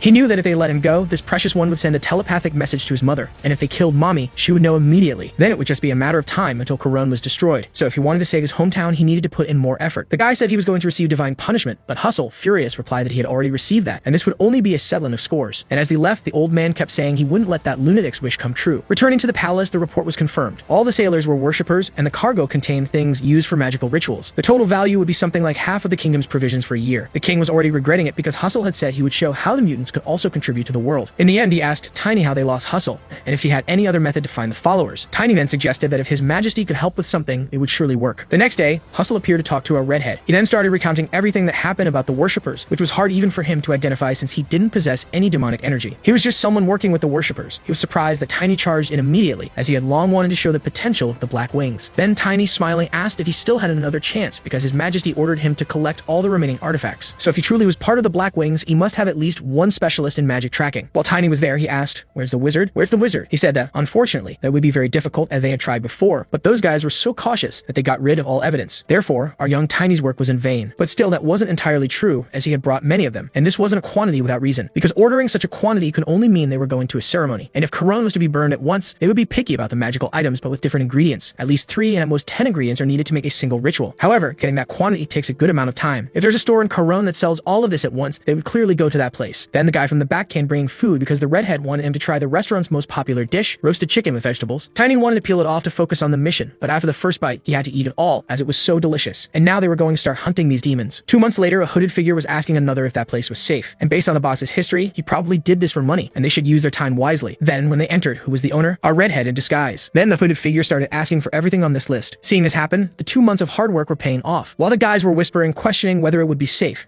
because the first elder told them to take care of this until a guy appeared saying it was a very interesting story. It was the elder of the Caboclos himself who came to give them a talking to for failing. He tried to say he checked the identity, but he was charred in front of everyone. The elder arrived saying he was a bit intrigued because the chronological order was a big coincidence. Then he used an unknown magic on the redhead. After a while, Tiny found him passed out in the shop asking what happened. In fact, he was lucky because the elder saw that he hadn't used any trace of mana. So his suspicions about him being an infiltrator were already gone, and he was handing over the money while saying he was paying enough for him to bring some things. If he dared to speak about what happened, he was screwed. And since he didn't have mana, that was a luck that only. Then Tiny, seeing that he left traces of the attack, thought about calling in a magic tracking specialist. But before that, the redhead would like to check one thing because this was more dangerous than he thought. Since he had the same feeling as when he was trained by the Duke, the aura of a superhuman. And maybe this guy was on the same level as a 7th circle wizard. But no matter how dangerous that was, our Tiny was going to make it work. And with that, the redhead said he trusted him. Then a month later, Tiny monitored the movements of the worshippers. In a few days on a nearby island, they would hold a grand ritual. And so they were going to invade the scene along with the Black Wings. Since he transmitted this information to the royal family, the king would also send reinforcements. Then, our smiling grandpa appeared chatting with Tiny. Finally, a few days later, the predicted day for the operation arrived. A group of knights descended saying that the main members were absent and therefore they couldn't miss the opportunity because that night they were going to steal the relic. But for everyone's bad luck, Tiny was waiting for them down below since by their behavior it was pretty obvious what was going to happen. He's only surprised because he didn't expect the Grandmaster Truman to be there, and he tells them to explain themselves. Then the rude crowd responds, saying he's just an outsider who knows nothing about the captain to be speaking like that. After all, the captain trained numerous royal knights. He was the one who reformed the kingdom's order of knights but ended up with the sole and miserable job of guarding a relic that's useless. Tiny asks if he was a member of the order. Back then, Truman says he realized his limits early on, as one of his companions was an unparalleled genius. After coming to terms with his situation, he sought merits through relentless training. And what did he gain after all that hard work? A barony without land and only a transfer notice. Totally unfair. The current king did nothing about it. And back then, Sir Lippman was the only one who extended a hand to him. Lippman, who had also been neglected due to his origin, showed Truman a new life goal. A world that valued knowledge, not just individual strength. And that became their dream, to create a new kingdom. Tiny, in disbelief, asks how, seeing that this only makes Truman an accomplice to the worshippers. But as it's too late to turn back, Truman orders his men to attack. To be honest, that's better for Tiny. He immediately jumps in, roughing up the 4 of them because he's ready for this. Seeing this, Truman grows furious as all his men lie defeated on the ground. Truman then grabs something from a bag and hurls it at Tiny, who bats it away. But from within, the slime begins to ooze out and transforms. First, an arm stretches out, and seconds later, an enormous creature emerges, roaring. Truman, meanwhile, is in shock because he thought it was a divine artifact. The creature grabs him and starts squeezing from above. Watching this, Tiny jumps in, landing a solid stamp on the creature's arm to pry it off. Truman asks why, but Tiny demands to know where he got that. Truman says he actually received it from Lippman, the very one who got him into this mess, and told him to use it in a risky situation. But while Tiny is talking, the beast is attempting to absorb itself into the sacred barrier. So Tiny tells Truman to stay put because they still have a lot to discuss. Tiny then charges forward, landing a punch that sends the creature's stomach flying. He hammers again, but the creature tries to rush towards the artifact. Then, on a small island, they spot the worshippers as it seems the ritual is also being carried out on other islands. The red-haired knight says it's a large-scale concealment spell. Unsure of its purpose, he scatters some powder over the magic circle. Since they're using a concealment spell, their true goal must be Karun. That's why Tiny is in danger. Back to Tiny, he sprints at top speed, knocking the creature down at the last minute. He then lands a crushing blow on its head. But even so, the beast still gets up, screaming. He jumps in again, landing a powerful punch, breaking the creature's face once and for all, thinking that he didn't know a creature like that could move within the sacred barrier. That's why the worshippers must be using higher-class magic than he imagined. But as he pauses to look, he realizes Truman has disappeared. Tiny and his wolf follow the blood trail, and somehow, despite his wounds, Truman managed to walk quite a bit. Now he's in the city's sewers, where he faces a door shrouded in magic. Truman approaches but ends up sitting on the ground, realizing that creature was a monster and doubting if he or Tiny could have defeated it. He sits there, questioning if this was really what he wanted. He sacrificed his subordinates coordinates for an absurd dream. Even the sacred relic had brought him comfort, so perhaps this really is the end.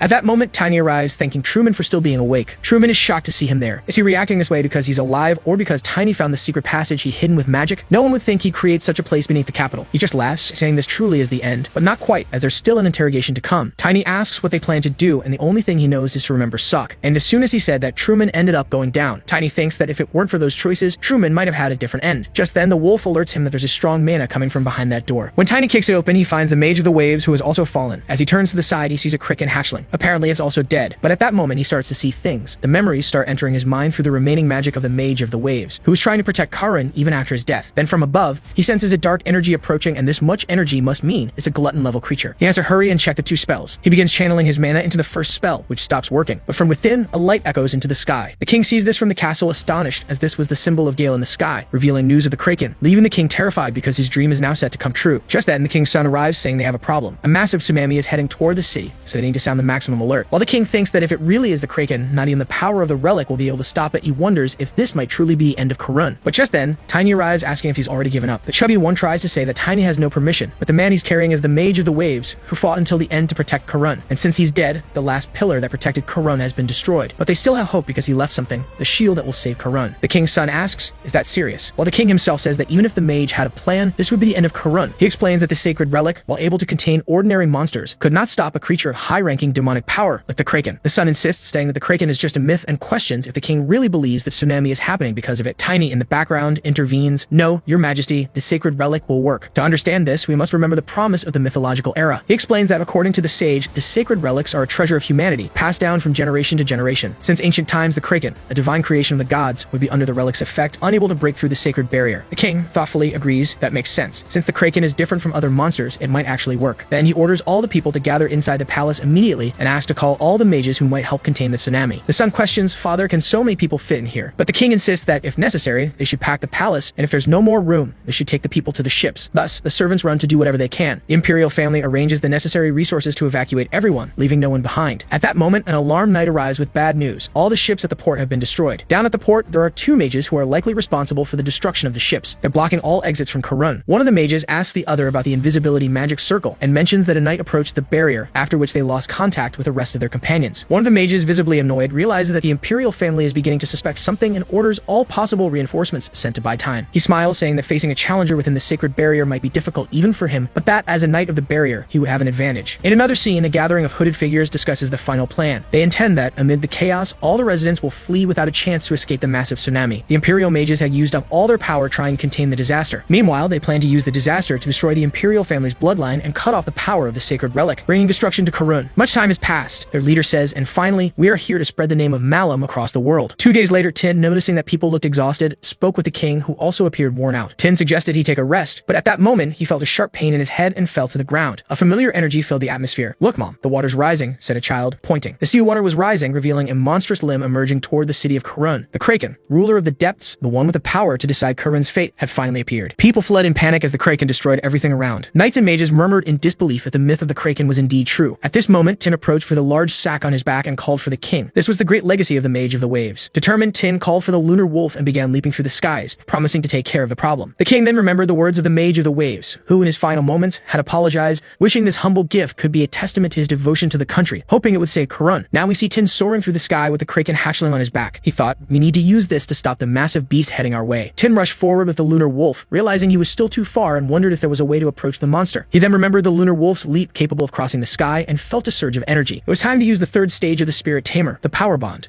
Tin and his wolf advanced, leaping through the air, feeling an incredible sensation as they neared the monster. As they got closer, the Kraken let out an ear-splitting roar, forcing Tin and the lunar wolf to cover their ears. Even so, they continued dodging the creature's colossal limbs. Tin wondered if the Kraken thought he had defeated its offspring. He kept speeding up faster and faster, recalling the words of the Mage of the Waves. The Kraken, though less intelligent than the legend suggests, should be able to recognize who had attacked its young. Tin then pulled the hatchling from his back and hurled it toward the Kraken's head, hoping it would work. For a moment, it seemed the monster had calmed down, but it quickly exuded an aura of rage and struck with its massive limb, hitting Tin and the lunar wolf. It lost their balance and began to fall, but amid the descent, a familiar voice told Tin to relax. Someone caught him in their arms, dodging the Kraken's limbs. Tin realized it was Master James in disguise who had come at the Emperor's command. After landing safely, Tin asked James about his mission, but James reassured him. The Emperor had sent him as backup, although he was in disguise. James was a young knight of challenger rank, mastering 2 elements, wind and ice. With a silver aura, he demonstrated his strength and unique skill. James James noted that the beast seemed to have calmed down suddenly and asked if Tin thought there was any reason for this. Tin then realized that the Kraken's last attack wasn't aimed at them, but rather at the cultists on the ground. The Mage of the Waves strategy was working. However, the Kraken soon let out a furious roar again. Tin was confused since there were no more cultists nearby, and he quickly asked James what had happened with the magic circle. James explained that it was a synchronized magic circle containing demonic energy. He and Surge had destroyed most of them. Tin then understood the cultist's true goal, the sacred relic. Focusing all his mana, he activated his hawk eyes and along with the lunar wolf began searching for the relic's location. He then saw two hooded figures heading toward the castle where the relic was kept. Tin and the lunar wolf immediately leaped, determined to protect the relic so the promise of the mythological era would remain intact. Meanwhile, the guards protecting the relic were on high alert. One of them commented on the noise coming from outside, but another assured him that the perimeter around the castle was secure and that if they protected this area, it would be enough. Two hooded figures entered the castle and the guards immediately assumed defensive positions. The hooded figures commented that the effects of the concealment magic had been released due to the sacred relic's power. The relic began exuding an intense energy as if preparing to repel intruders. With that, they used magic against the guardian knights, launching those in front into the air. James, standing beside Tin, asked how much longer it would take to reach the relic. Tim replied that they were close, but at that moment, more cultists appeared, blocking the way. James went ahead, assuring he would handle this group. In a swift movement, he passed through the cultists, who, startled, were thrown aside by the impact. Tin watched in admiration as the speed and power of James, the Northern Wind Knight, were truly impressive. He kept running, wondering if the cultists would actually be able to touch the relic. Tin believed they shouldn't even be able to approach the barrier, but he had a suspicion. Maybe they weren't part of the cult, as he had seen a similar situation before, which made everything even more unsettling. Judging by the chaos they caused, his power could be just the beginning of the worst-case scenario. At that moment, James told Tin to look up, and there was Lord Lion, descending and asking what had happened to everyone. At the same instant, a tail from the Kraken swung in a direction. Tin saw a blue glow ahead and realized it was the cultists who had taken the sacred relic and its core. This was why the Kraken attacked that location. The promise of the mythological era had been broken. James confirmed that this was certainly the worst possible scenario, as besides the Kraken, 7 circled dark mages were now in front of them. The cultist leader laughed, saying that Tin and the others had returned faster than he expected, and that the combination of Morse descendants and 2 challenger-ranked knights was intriguing. He then began to exude his power, threatening to defeat everyone there at once. At that instant, a black bolt was launched at Tin, but James leaped to defend him with his sword, while Lion joined the defense. However, the attack was so powerful, they struggled to hold it back. Tin realized they wouldn't last long and would need to get the sacred relic no matter what. When he looked again, the relic had already disappeared as one of the cultists had grabbed it and fled. Without hesitation, Tin and his lunar wolf leaped in pursuit. The cultist leader, watching from a distance, said he wouldn't just stand by watching and prepared another attack. But at the same moment, James vanished and reappeared beside the dark mage, blocking the attack with his sword. The other cultists were impressed as James was directly challenging a 7th circle dark mage. Suddenly, James used his style, Valiant Sword, Song of the Frozen Blades, to cut through the dark mage's spell. He remembered an instruction from his master. For the sake of humanity, you must protect this boy. After the slash, he returned to the ground, facing the dark mage and taunting, "Your opponent is me, don't forget it." The dark mage laughed, saying they were wasting their lives by fighting him. Meanwhile, Tin raced through the sky with the lunar wolf, trying to catch up to the cultists with the relic. On the ground, the dark mage began to radiate his power, questioning if they were truly strong. He then launched new black bolts toward the 2 knights. James deflected them with his sword and then used a ground strike against the mage, but the villain laughed, calling the attempt futile and countering with a spell that nullified James' attack. While the dark mage laughed, a powerful energy emerged behind him. James, with his sword imbued with cyclones, struck the dark mage, sending him flying. One of the knights watching the battle commented that he hadn't expected Tin to have such a powerful ally. The bald dark mage stood up again, realizing that James was using ice and wind, characteristic elements of the Knight of Valencia, and laughed upon discovering James' identity. The dark mage raised his hand and announced, "To thank you for coming, you will die by my hands." At that instant, a massive attack appeared in the sky, and as he lowered his hand, all that energy descended toward the ground. James realized he wouldn't be able to block the attack head-on and leaped to the side, dodging the surrounding explosion. Before the dark mage could attack again, he felt an energy behind him. One of the Kraken's tentacles struck his head, throwing him far away. Meanwhile, Tin continued his pursuit of the cultist, shouting, "Damn you, I'll catch you." He then saw the cultist leap into the sea. Tin looked down and realized he had jumped into the ocean, thinking if he jumped into the sea, Runsell must be down there. In the sea, the cultist taunted Tin, asking if he really wanted to fight in the ocean. Tin then prepared to jump, trusting in the lunar wolf and his nimble footing. Creating small whirlwinds, he challenged the cultist to a fight, promising to make that ocean the villain's grave. The cultist launched water tornadoes toward Tin, who broke them apart with the force of his hammer. Surprised, the cultist stared at Tin in astonishment. Now he truly found himself in trouble. He observed Tin from above, wondering how he had learned to do something like that. But there was no more time to think, as now it was his turn. Tin charged forward as the adversary prepared his 2 swords. Tin dodged the attacks, leaping through the sky from all sides until he reached the center of the water, where one of the strikes caused him to sink. Sensing the danger of continuing the fight there, the opponent transformed into a massive whale and dove underwater, taking the relic's core in his mouth to protect it. However, he hadn't anticipated Tin, who pursued him and quickly emerged with his hammer, striking and flinging him far away. Tin then took hold of the relic. Even so, Mr. Big Whale wasn't about to give up so easily. However, Tin wasn't willing to give him another chance. In an instant, he appeared above the whale's head, slamming down hard with his famed Thunder Strike. After defeating him, Tin remembered that he needed to stop the Kraken, who was already destroying the city. He knew he wouldn't be able to return the relic to its place in time, and Karam was on the verge of ruin. So before the worst could happen, he decided to face the Kraken. Tin saw the immense energy surrounding the Kraken, which almost made his head explode from the pressure. He lifted the seal and begged the creature, "Beast of the ancestral era, please stop attacking the city. So many innocent lives are being destroyed because of this." The Kraken responded coldly that it didn't matter, as its mission was to to exterminate all evil in the world. Without the relic, he was not breaking the contract by eliminating some humans. Tin shouted that he couldn't do this and pleaded for him to stop. The Kraken then gave him a searing look, asking if Tin really wanted to endure the pain of losing a child as he himself had. With immense rage, the Kraken unleashed a devastating energy, and Tin felt both the fury and sorrow of the monster. Determined, Tin promised that he would find the true culprit behind the death of the offspring and pleaded with the Kraken to believe him and halt the attack. The giant creature declared that with Tin's abilities, this would be impossible, but Tin shouted that he would make it happen no matter what. The Kraken then gave a sign of approval, stating that he would lend Tin his power to ensure the mission's success. Back in the other battle, Knight Jinnis stood up, asking if he was alright. He commented that when the Kraken's tentacle almost hit him, he thought his end was near. The other knight smiled, saying he had good news. They then looked ahead and saw that the cultist leader, the bald vagabond, was trying to get up, muttering that those insects wouldn't give up. Enraged, he activated his maximum power, deciding to finish them off once and for all. The cultist spread his demonic energy across the area, declaring that he would burn them alive. But at the moment when he seemed unbeatable, the Kraken's tentacle came down again, smashing him into the ground. He was stunned, realizing that the Kraken had attacked him for the third time and that it couldn't be a coincidence. The monster was specifically targeting him. The knights realized that the Kraken was focusing its energy solely on the cultist. The dark mage himself didn't understand why he was suffering damage from his own demonic energy, until suddenly he exploded in a burst of light in the sky. This residual energy now in the air was harmless to the heroes, as the Kraken knew exactly who the true enemy was. Before exploding, the cultist attempted one last attack, and a monstrous tree with gigantic seeds appeared in the sky. The plant advanced toward the two knights but passed them directly, showing that its true target was the dark mage's body. The monstrous tree quickly devoured him, while the knights watched, utterly confused. The creature turned, casting a menacing look at them. Sir Lion prepared to strike, and with a powerful blow, cut through the roots that threatened them. They fell to the ground, with Lion saying that they couldn't allow that thing to advance toward the castle, as it could seal everyone's fate. They ran to the castle, and upon opening the doors, were shocked at what they saw. All the knights inside the castle were in a state of confusion, unsure of what was happening, while at the top, a figure watched the scene. In the knights' minds, there was no other desire but to fight to their last breath. While the other stated that it was an order from the great man, he pounded his hand on the wood in frustration because his grand work had been ruined by those people. Nonetheless, he believed they could at least achieve one of the objectives they had in mind. The bald man then opened the door and ordered that they do whatever was necessary against the innocent soldiers, so that no one would stand in his way. Everyone grew tense as Lord Lion stated that this was the place where the Emperor was, and for that reason, he would summon all his power to protect the royal family in danger. The knights, like zombies, advanced to attack, and the captain still tried to ask Lion to go easy on his men. But immediately, Lion struck with such force that one knight was hurled against the wall, left badly injured. James, surprised, asked, "Lion, weren't you going to take it easy?" Lion explained that he used the blunt side of the sword, so the knight would survive. Determined, Lion pressed on bravely, carving a path toward the Emperor. James thought to himself,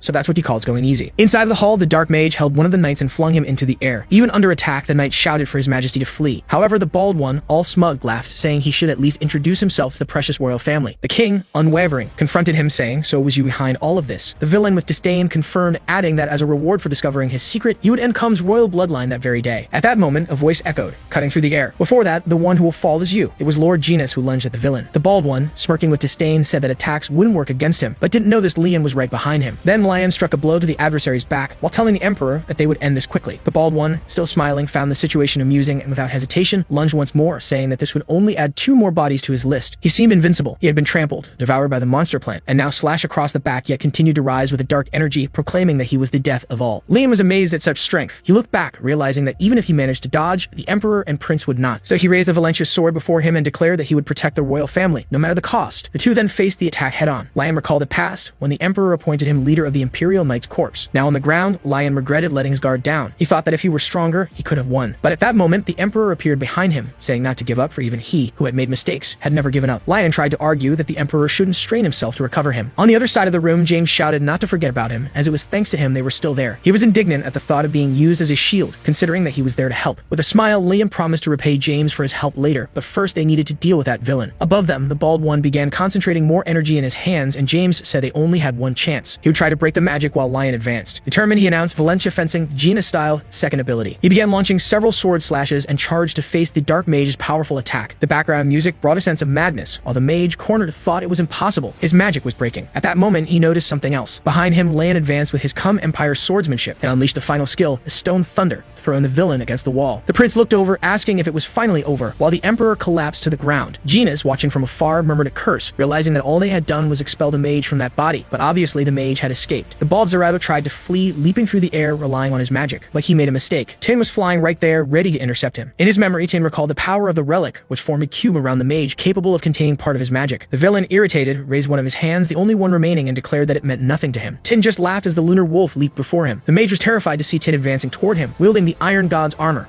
At that moment, Tin jumped off the lunar wolf, and with his iron body, descended with full force to crush the mage's head. The enemy's magic was shattered, and Tin went straight on the offensive. The lunar wolf mounted Tin again and launched itself at the villain, landing a blow right to his stomach, making him spit blood. Tin thought he was weaker than the last time, but soon noticed a strange magic being conjured by the mage. The villain spoke mercilessly. "This time, I'm going to make you burn in the most painful way possible." In anger, he unleashed his first spell against Tin, who realized his defenses wouldn't hold up. He drew the relic and began to concentrate his power, ready to use the anomaly that the relic had taught him. Even amidst the attack, he shouted, focusing on the relic's power. Above him, the villain laughed, thinking he had won since his spell had struck Tin. But to his surprise, the relic was still intact, compressing the barrier around Tin and the lunar wolf. The villain mocked, "You're just a specialist." Tin, however, saw an opening and advanced with his hammer, striking the villain directly in the ribs. He jumped away, observing whether the attack had worked. However, the bald one grabbed Tin's arm with a look of hatred, but Tin was smiling. That was because the Kraken was coming to help. The villain tried to flee into the air, but Tin grabbed his leg and said, "Where do you think you're going, you scoundrel?" Right after, the Kraken landed another blow, smashing the villain into the ground. It seemed they had finally won. Tin was falling, exhausted and without mana to summon the lunar wolf, but luckily, the Kraken caught him with one of its tentacles. From above, the Kraken thanked Tin for helping him ease his resentment, and Tin smiled, feeling relieved that in the end, everything had worked out. The Kingdom of Come announced the incident, informing that the realm had been in danger due to the invasion of the worshippers. The young hero, Tin, was recognized for crushing the demon worshippers and returning the Kraken to the ocean. In gratitude, the king awarded him the title of Knight of the Radiant. 3 months later, Genis noticed that Tin seemed like a completely different person. Tin was stronger, almost unrecognizable, and Genis, surprised, commented that the juice really worked. Tin had grown so much in just 3 months. In truth, this was the result of his secret technique, fully focused on training. Even so, it was impressive how powerful he had become. As they walked, Genis remarked that the training grounds were quiet, but soon remembered that the coronation was approaching a grand occasion. So they both made their way to the ceremony, knowing how the place had been completely restored after everything they had been through. Tiny even questioned whether he was sure he was ready to take a walk,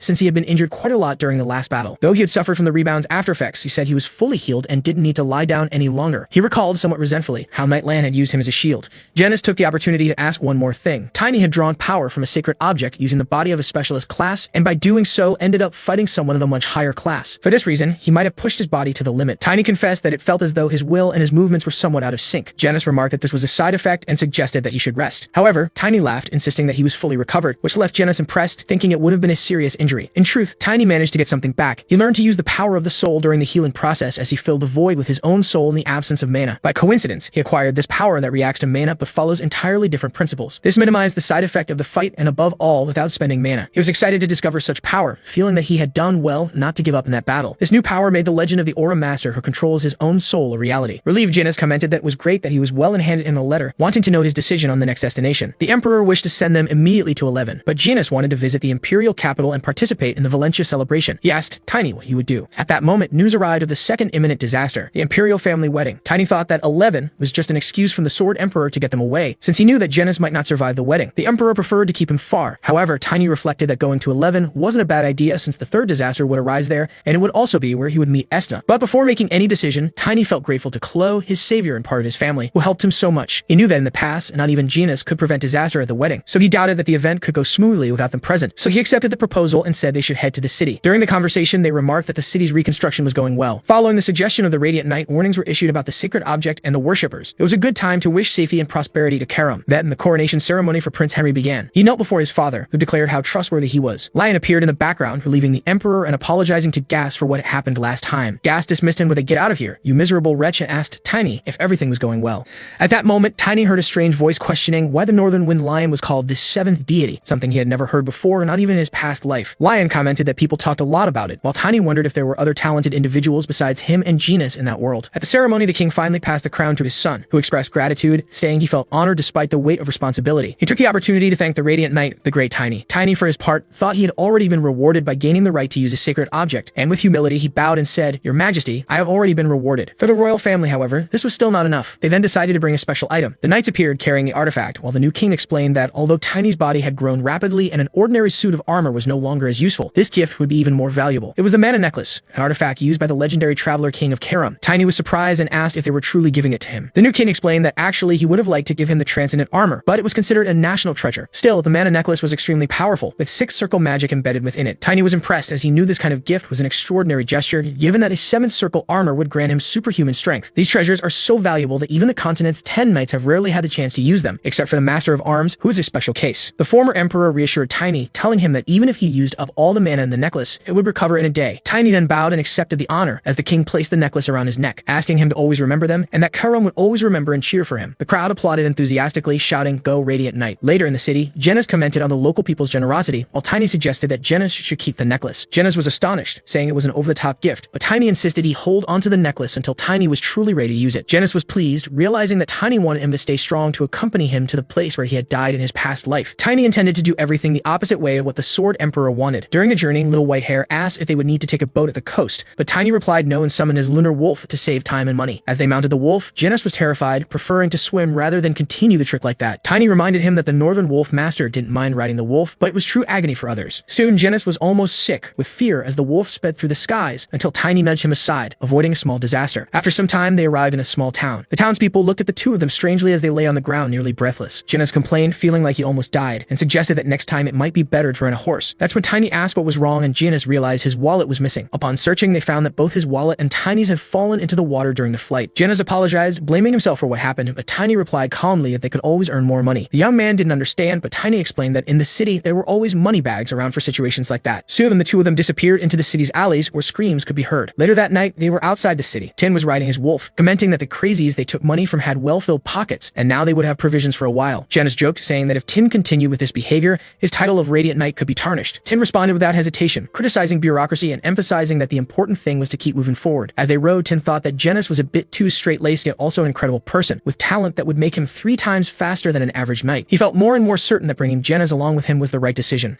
At that moment, Tiny said, "Got you," and along with his wolf, leaped into the air laughing at the situation. On the other side, he turned to Genis and asked, "Mr. Genis, I want to know something before the ceremony. Do you know anything about the second prince?" Genis replied, about the second prince? His reputation is good. I've heard he is close to the heir apparent." This intrigued Tiny as rumors in his past life claimed that the second prince had staged a coup and both had died together. He wondered what was happening with the imperial family. In the next scene, a castle atop a hill appeared, with something resembling a dragon above it. Inside, a child was in his mother's arms who was saying that the hair prince was almost awake, telling him, "Sleep well, my son." She then asked the man behind her if the plan had not yet worked. This person was the second queen, Kartia. The man in the crystal ball replied that he couldn't provide details but assured her there was no need to worry about the results. They were the same masked figures who had appeared earlier in the story. Queen Kartia commented on the failure in Karam, saying it had been a disaster. The man tried to justify himself, but she looked at him threateningly, reminding him that they had planned this for years and had spent 3 months preparing every detail before executing it. Now, hearing that the plan had failed made her doubt whether she should still trust them. The masked man smiled, responding that although she couldn't fully trust them, the agreement had already been made, and breaking it now would not be possible. He insinuated that she wanted to eliminate all rival lineages in Aslan. Kartia was surprised and asked if he was sure they could achieve the desired results. The masked man confirmed, while the little prince woke up and called for his mother. She mentioned that he would have a lesson, but he said, "Mother, I can't go. I'm only half real. I don't have golden eyes." She then comforted him, telling him not to say things that would sadden her, and that she hoped he would continue to grow well as he had been. Excited, the boy replied, "Mother, when I grow up and get as big as my brothers,